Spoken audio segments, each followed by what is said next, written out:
Welcome to Brand Builders TV. Deep dive topics, tools and resources brought to you by global thought leaders from within the Brand Builders Club. This show gives you access to the strategies that you can use to move forward with ease and flow in every area of your life and business. In today's show, Simon talks about the skills you need to make your children confident, resilient and happy. Learn it, model it and get shit done. Let's go. Hi, good morning, Brand Builders. Good morning, everybody on Brand Builders TV. I hope you're having a fantastic start to the week. There's so much gloom and doom around, so let's take half an hour to forget about that stuff, because let's just put it out of our mind, shall we? Because the little prompt's fallen over.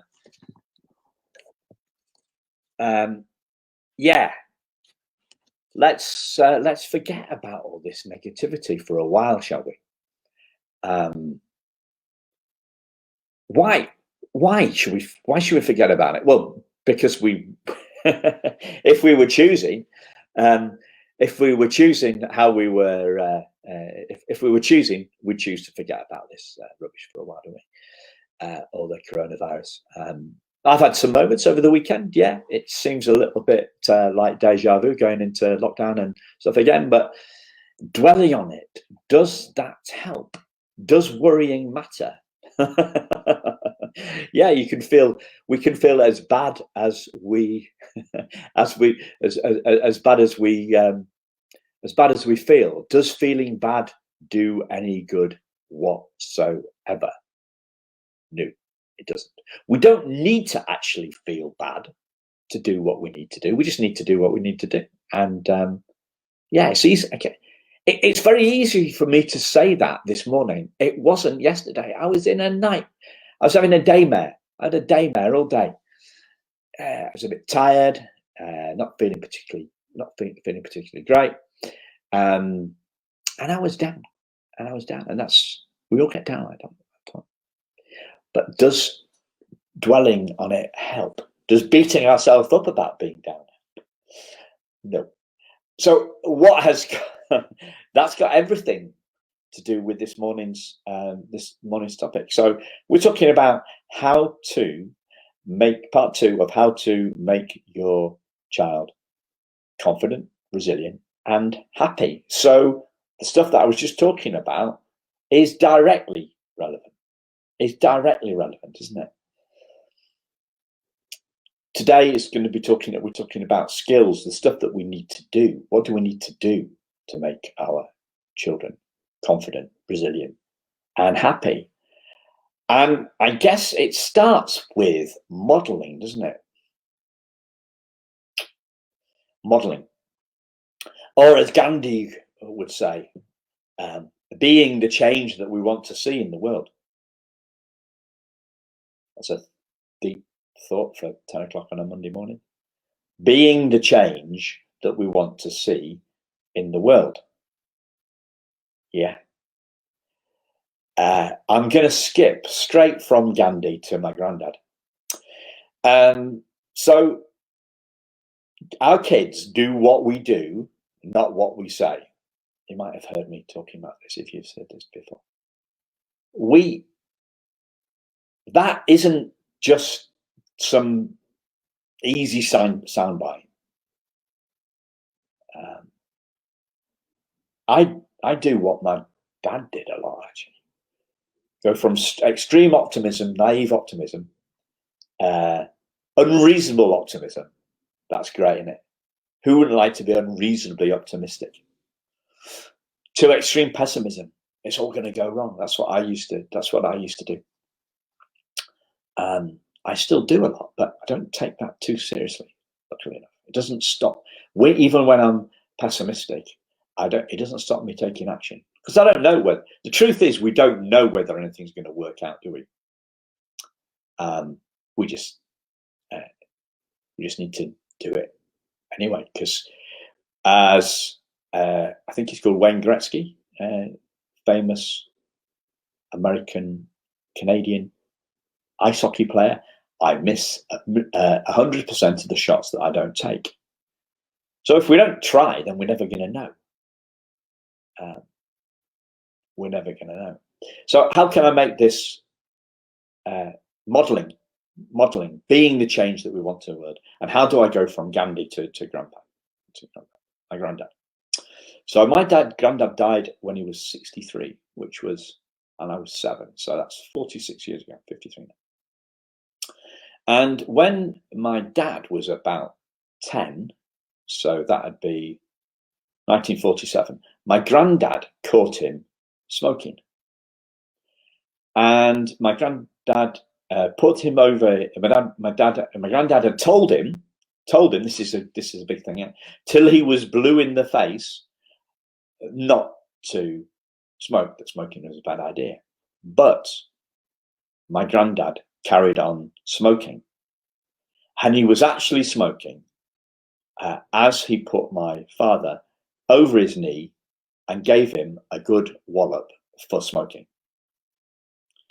Now, I use that as a ridiculous example, but hopefully the one that brings it home. Because if we want our children to be happy, confident, and resilient, then that's exactly how we have to be. Because they're going to do what we do, not what we say. That's what being the change in the world is all about. And that's what's tough for some people.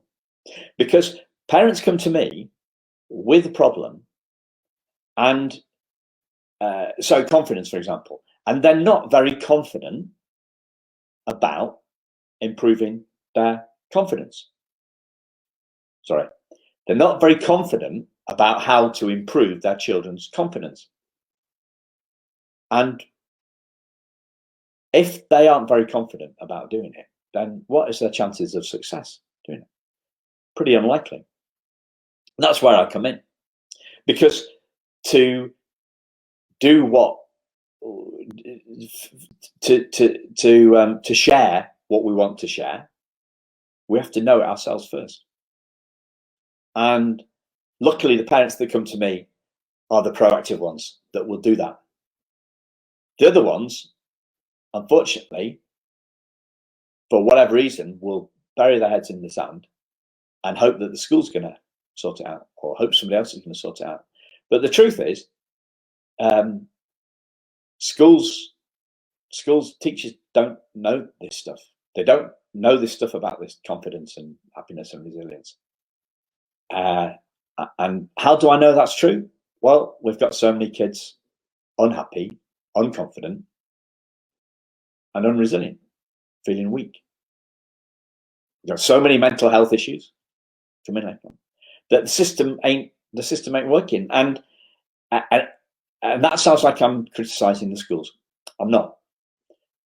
They are working within the restrictions set by the government, successive governments, and their agenda is set by the government. And their agenda is not about children's happiness, confidence, or resilience. Their agenda is about exam results, because that's what the government tells them to do. That's what the league tables are built on. It is changing slowly, but not fast enough for my liking. So if you want your child to be confident, resilient, and happy, you can't rely on the schools to do it. You've got to do it. You've got to take responsibility for doing that yourself. And you're doing that right now because you're watching this video.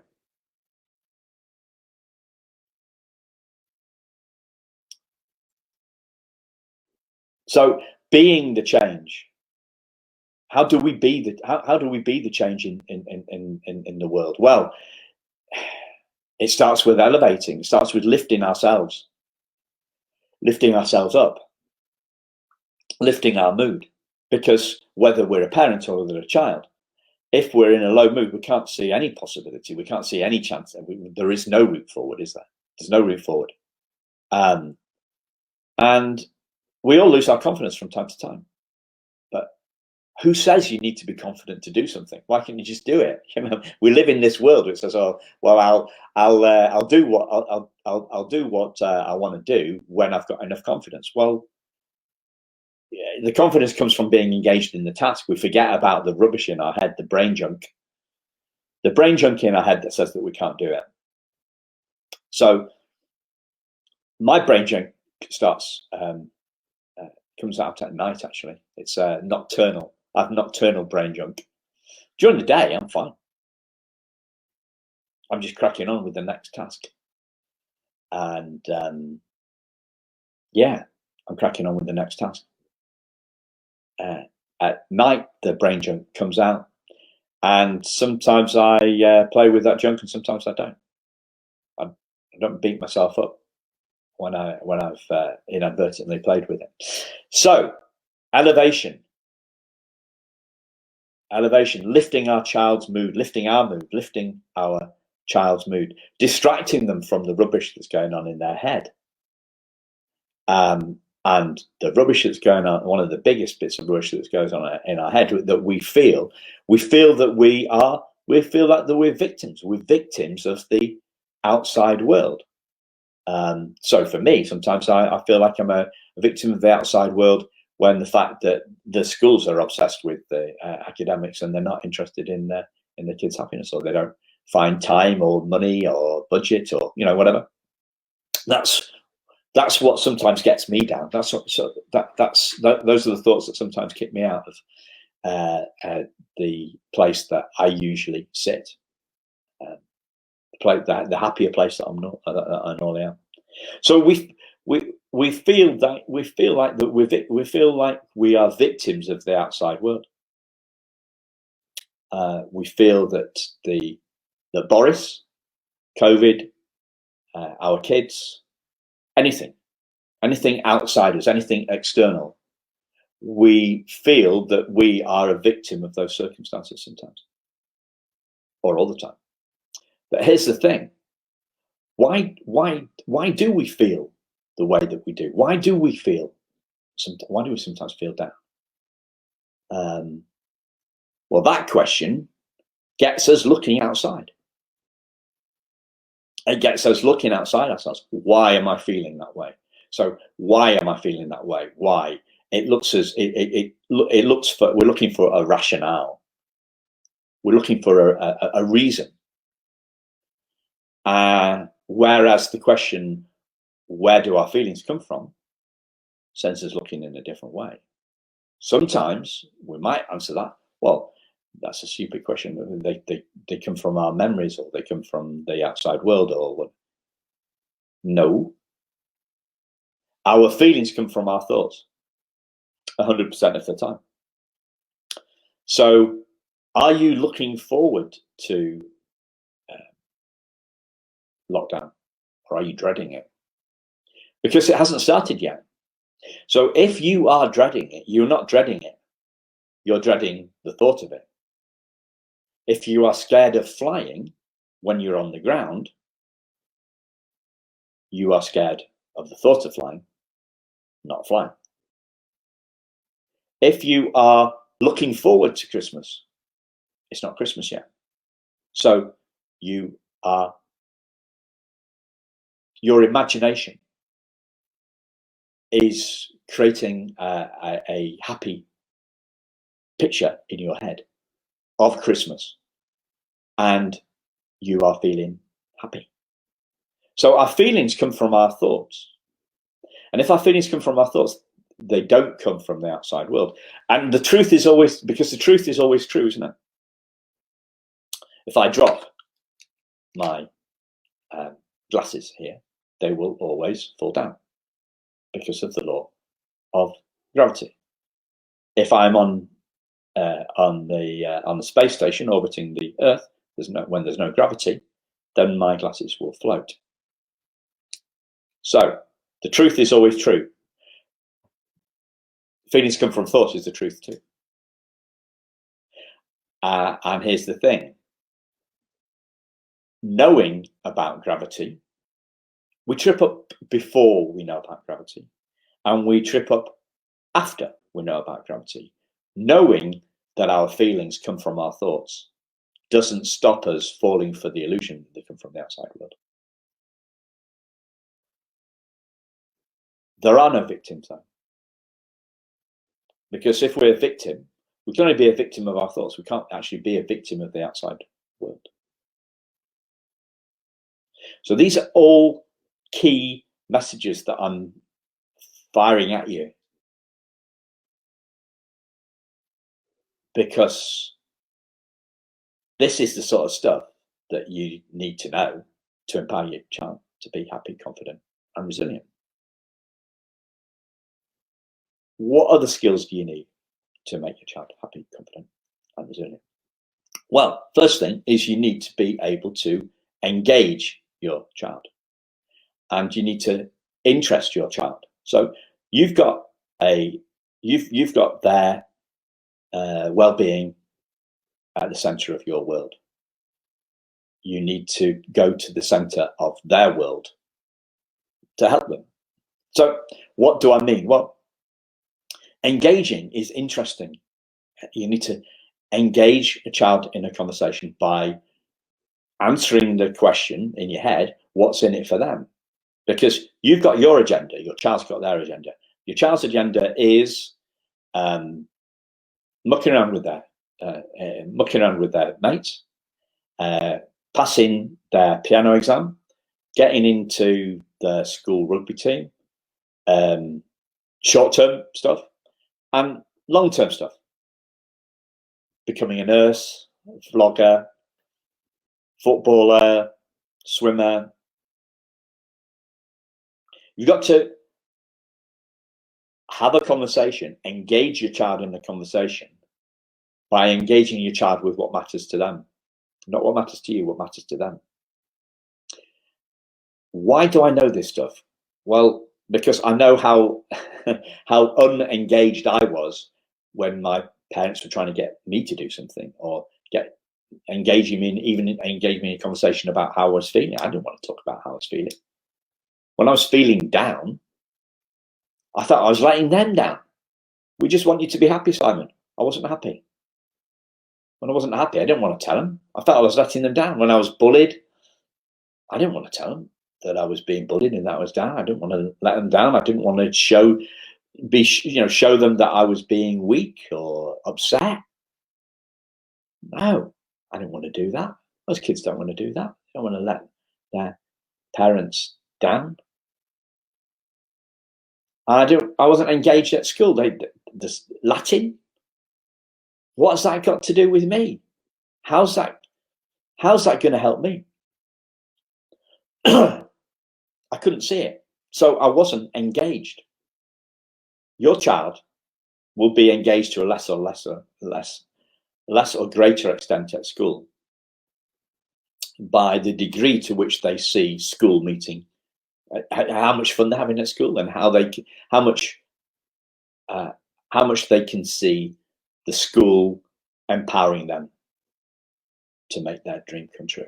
And most of the time it's got nothing to do with them, because the school's agenda is set by the government's agenda. And I don't mean just Boris's government or just Donald's government. I mean the successive governments that have been around for centuries, who are obsessed with academic achievement. Despite the fact now we know that emotional intelligence, our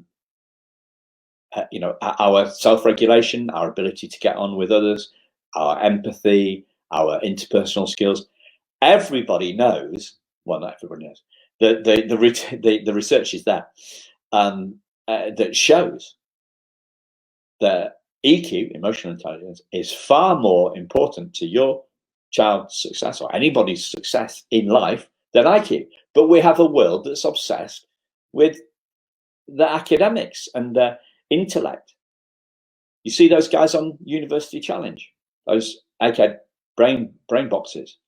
You think, oh, how does he know? How do they know all that question? How can she answer that? But would you really want to?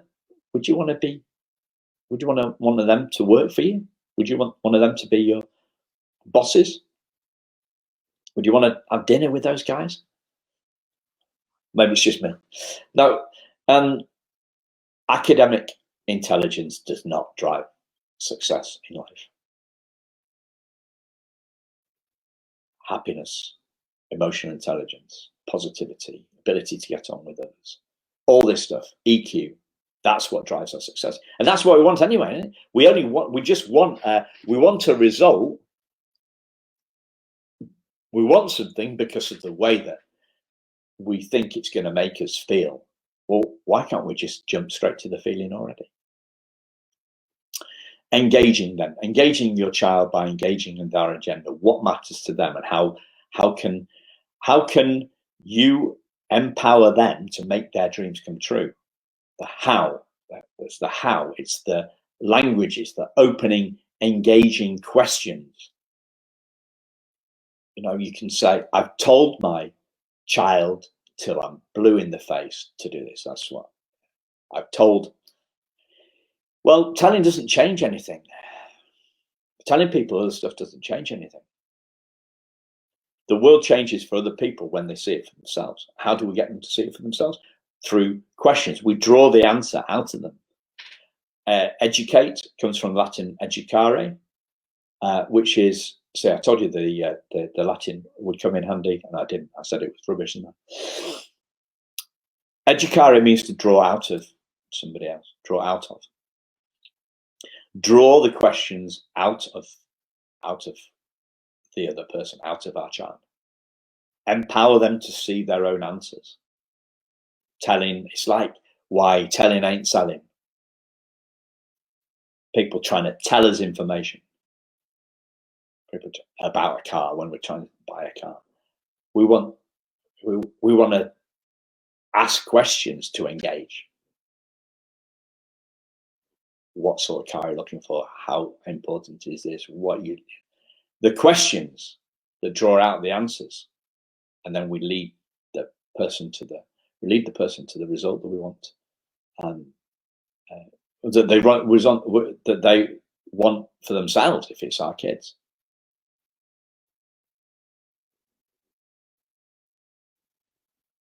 we have to model. We have to be the change that we want to see in our kids. We want our children to be happy, confident, and resilient. Then we have to be that way ourselves, because they're going to do what we do, not what we say. We need to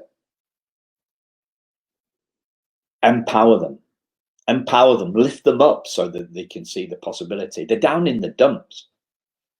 They're down in the dumps. Nobody can see any answers when they're down in the dumps. So we need to lift them out of where they are, distract them, as I say, get them to see for themselves the possibility. We need to see that they can't be a victim of the outside world, because their feelings are an inside job. And we need to practice this stuff. Theoretical knowledge doesn't change anything. Theoretical understanding of concepts, even like the concepts I'm talking about, doesn't change anything until we see them for ourselves. And if we're talking about developing skills, then we need to practice those skills.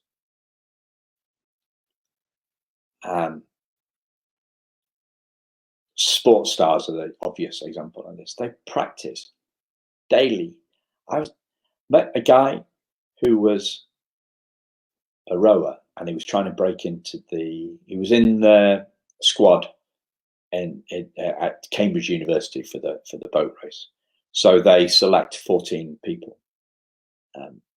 in September to go to be one of between, you know, they get to a final 8 in the boat race. And he was telling me how they practice. And he practiced 5-7 hours a day, 7 days a week. It's not, as a mentor of mine once told me about a conversation he had with his son. His son wanted to be great at baseball, American game. And he said to his dad, I'm rubbish. I'm rubbish, Dad. Rubbish. Well, he said to him, well, it's not a question of how good or bad you are at baseball right now. It's a question of how good you want to be. Because we might be born with better visual awareness. So I'm not particularly good at this stuff, catching balls and parking. I'm a terrible parker. I've had some fair bit of practice of parking since I passed my driving test. I didn't practice my driving test. I didn't practice till the third time because I wasn't great at the awareness stuff and the mechanics and all that. So I've had a fair bit of practice of parking, but my visual awareness isn't great. Some people are born with more visual, spatial awareness, I think it's called. And obviously that's good in a sport like football or cricket or anything, racket sports and stuff like that. So people can be born with a bit of visual, more spatial awareness, but nobody's born putting the goal in the back of the net every time for every penalty. There's no born baseball superstars. It takes practice. It takes practice, and it takes sticking at it. And how do we learn? How do we learn stuff? You don't learn it from me. You learn by anybody. You learn it by experience. You learn the important stuff by experience. We learn like we learn to walk. We learn to walk by falling over, getting up, and going again. We as toddlers, we didn't beat ourselves up because we didn't make it across the lounge carpet to the settee the first time, did we? We didn't think that made us a bad person. But we do as adults, don't we? We expect ourselves to be able to do everything instantaneously. We beat ourselves up if we fail. We think failure makes us a failure. So we think that failing makes us a failure. We're scared to try new stuff. Kids have less than that than we do. Sorry, kids have less concerns about that stuff than we do. Building kids' confidence is really easy. Really easy. They change their feelings and their thoughts in an instant. They're closer to the perfection that we, when you looked into your child's eyes and you saw that perfection, you didn't see that child newborn baby didn't have a lot on their mind. We accumulate the brain junk from the world around us as we grow up. And that's what stops us being confident. That's what stops us taking action. That's what keeps us stuck in a rut. Kids don't have less and less of that. So that's why a lot of my work is helping parents get out of their own way, as they say. It's not them, is it? You can't get in your own way. Physically, you can't get in your own way. Something is in your way. It's a barrier in the real world, in the physical world. In the physical world, something getting in your way is a wall, and you can't get over it. But that's not what we're talking here. You can't get in your own way. So there's two of you, one in front of the other. No. There's you, and there's your brain junk. How do I know that? Because I have exactly that same stuff too. But that brain junk, it stops me less and less. That's what I've learned. And I want that brain junk to stop you less and less. And I want that brain junk to stop your child less and less. So, feels like a pretty good place to end. If you want to check me out, if this stuff is making any sense to you whatsoever, then check me out on Simon Benn at simonbenn.co.uk, and have a great week. Look forward to speaking to you again soon. Take care. Bye-bye. I hope that you've enjoyed the show today as much as we've enjoyed making it for you. If you've got anything out of this episode, please do tell someone else how they can subscribe to the Brand Builders TV channel at youtube.com/brandbuilderstv. Why not join us at our next Brand Builders Thinkubator, a global mastermind that we run every week to take away the loneliness of being in business on your own. For more information and to book your place, visit light.brandbuilders.club/thinkubator. That's light.brandbuilders.club/thinkubator. Until next time, be the ripple that you wish to see in the world, and we'll see you soon.